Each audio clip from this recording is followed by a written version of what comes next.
I just put it in the oven, and by it was done. And I had a delicious buffet supper. Oh, yes, I did. Hello, thank you for stopping by. I'm so glad you're here, and welcome to another video where we have fun testing old recipes. Today, we're taking on an absolute classic, Salisbury steak. When you think of it, you probably think of this, a sodium-filled, overprocessed TV dinner.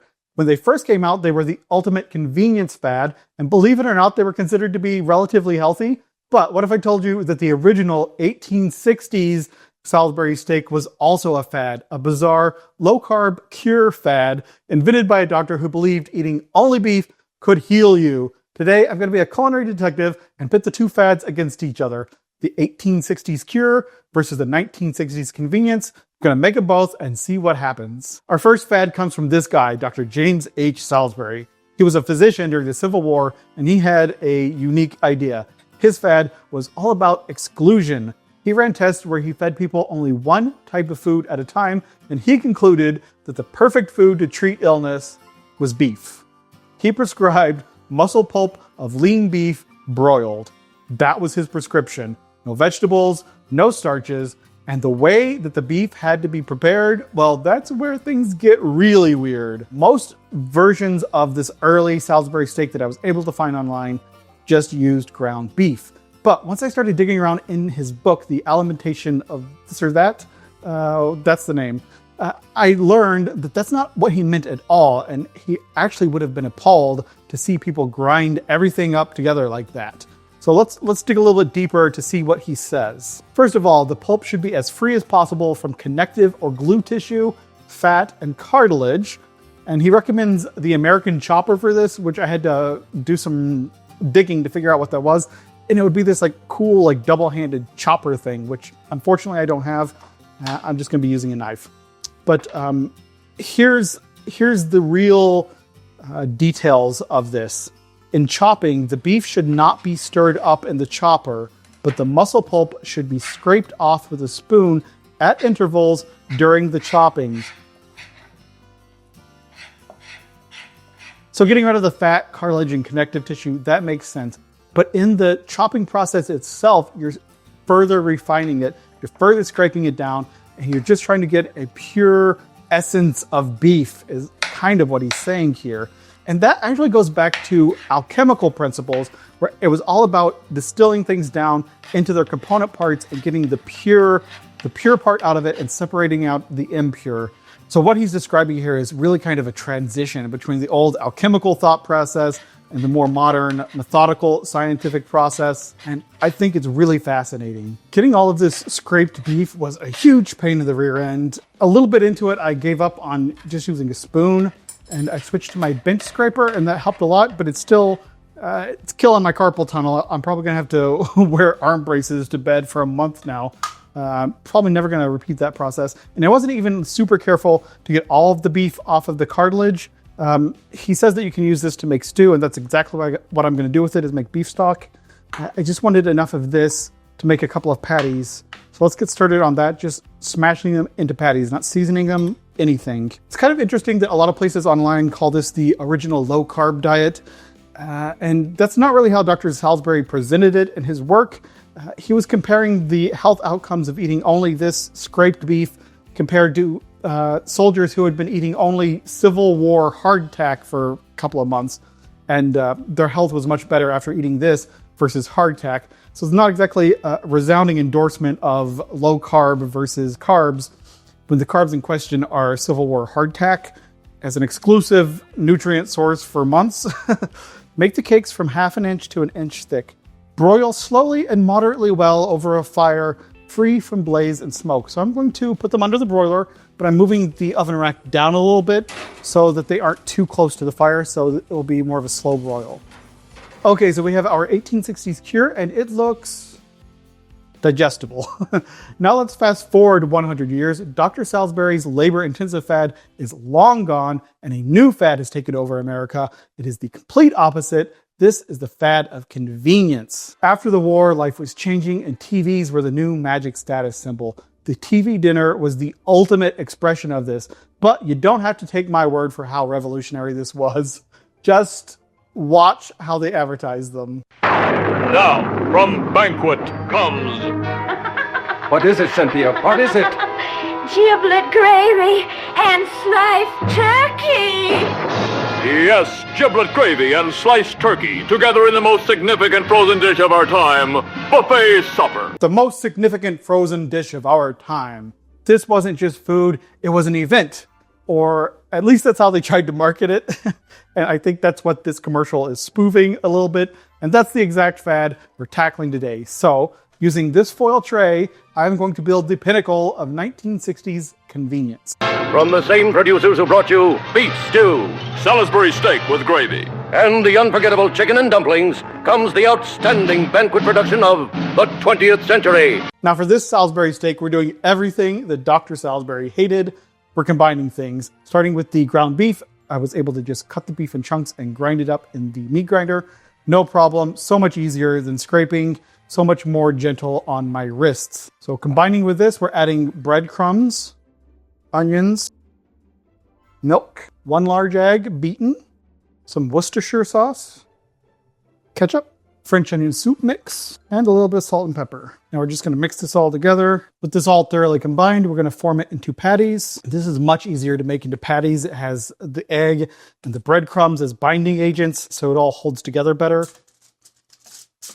The cooking process for these is pretty straightforward. We're just going to brown the patties in a pan for a couple of minutes on each side. They don't have to be cooked all the way through at this point. We're just getting a nice sear. Then we're going to set the patties to the side and make a gravy in the same pan that we seared them in. We're just using the existing pan drippings, a little bit of flour, some beef broth, the remaining French onion soup, and a little bit of ketchup. Once the gravy has thickened up, we're going to return the patties to the pan and cook them for a few minutes to finish them off in the gravy. All right, Salisbury steak is done, so it is time to assemble our TV dinner here. I've got a little 3-compartment foil tray. This is the closest thing I could find to the period. It doesn't have the 4th compartment for like a little brownie or something, so this would be like the early ones that were just 3 things. So let's give ourselves a Salisbury steak that would go in the main compartment here. Hot, ouch. That's hot, okay. I feel like we definitely need a good amount of gravy because the gravy is how it would be palatable after being reheated from frozen. Sort of like preserves the meat inside the frozen case of gravy. I do want to clean up the little gravy drips that I made so it isn't too messy. Being messy might be a little bit more historically accurate, but I'm trying to be nicely plated here. So I just made some instant mashed potatoes. I'm going to put those in one compartment and then some peas and carrots in another compartment. Now I'm putting a little pat of butter on top of the peas and carrots. Try to get that perfect mass-produced looking pat of butter. And a pat of butter on top of the mashed potatoes. Would you look at that? A 1960s TV dinner. Okay, I'm going to go ahead and put the lid on the TV dinner. Just for the full effect. So now we have the Salisbury steak that looks significantly less delicious. But there are a few things we can add to make it a little bit more palatable. He says, season to taste with butter, pepper, and salt. Also use either Worcestershire sauce or Halford sauce, mustard, horseradish, or lemon juice on the meat if desired. So I'm not sure what Halford sauce is, but I think it was a competitor to Worcestershire sauce and probably tasted pretty similar. I'm not going to use horseradish, mustard, or lemon juice. I'm going to go with Worcestershire sauce. So a little bit of butter is actually going to help a lot. So let's add that. Okay, there we go. And now let's just add a dash of Worcestershire sauce over here.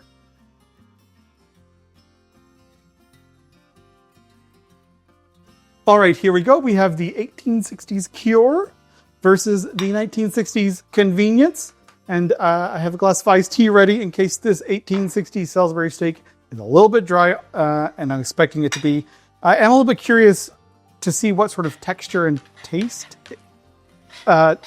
effects scraping it might have. It's still probably going to be pretty dry. There's nothing in here, but let's dig in. Well, it's not tender to the fork. Got to dig through it a little bit. Cheers.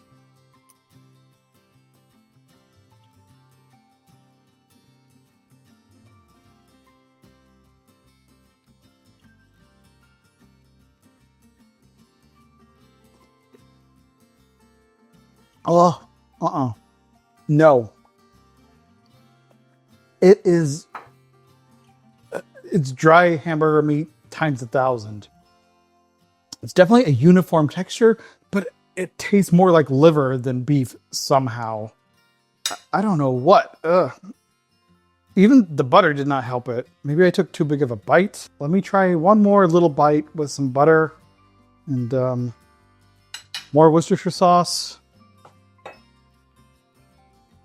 It's definitely dramatically lacking in flavor. I don't know how much Worcestershire sauce he would have recommended putting on here, but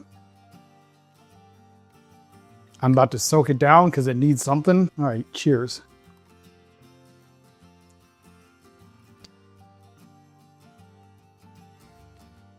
All right, you know what? That helped. Get a small bite, include some butter, and really douse it in that Worcestershire sauce, and it's palatable. Palatable is about the best I could say for it. So now let's go into the 1960s convenience food, the Salisbury steak, and I'm excited to try this. Salisbury steak was always a personal favorite of mine when it comes to frozen TV dinners. Definitely kind of convenience comfort food for me. But modern TV dinners are just so filled with preservatives, salt especially, that a lot of them aren't very healthy. So here's what it's like after having had the lid on it for a little bit. Sort of simulating what you might have gotten out of the oven. Let's take a bite of the star of the show, the Salisbury steak. Right off the bat, it is very tender to the fork. Cheers.